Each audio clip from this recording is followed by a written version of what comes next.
gugutom tayo, bibili tayo ng pang-almusal, pero yung pera natin 11 pesos lang. Pero may naaalala ako, nasa halagang 11 pesos pag almusal ka na, makakain ka na, mabubusog ka na. Sana all. Try natin. Ito sinabi niya, naalala ko pa ito. Bigyan mo nga ng idea ang ating mga kababayan doon sa 64 pesos a day based doon sa consumer products. Instant noodles po. Instant noodles. Ano pa? Magkano ba yung instant noodles? Ang isang pakete po ng usually mga 7 pesos po yung instant noodles. Barinig kita sa mukha! Nag-check ka ba ngayon sa ano? 7.75? Anong brand dyan? 50. Anong brand po dyan? natin Wala na- akong nakitang 7 pesos na instant noodles.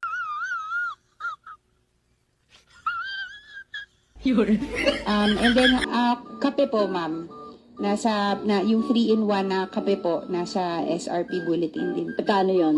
Ang kape po, usually yung 17 grams ang pinakamababa po. Allowed. 18 grams, 4 pesos po. 40 pesos, 10.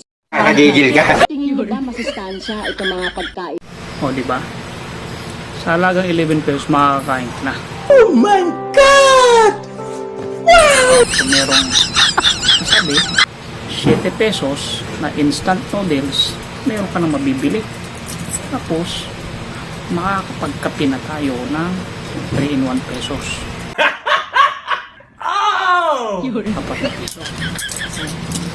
I-try nga natin, guys. Punta tayo tinda. Pabili! Te. Meron ka bang binibintang instant noodles na 7 pesos? Oh?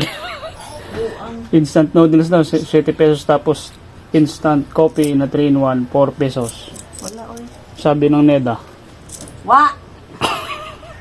Buwan na. Magkano yung 3-in-1 mo dyan? Wala namang 3-in-1. Twin pack yan. Oh, twin pack.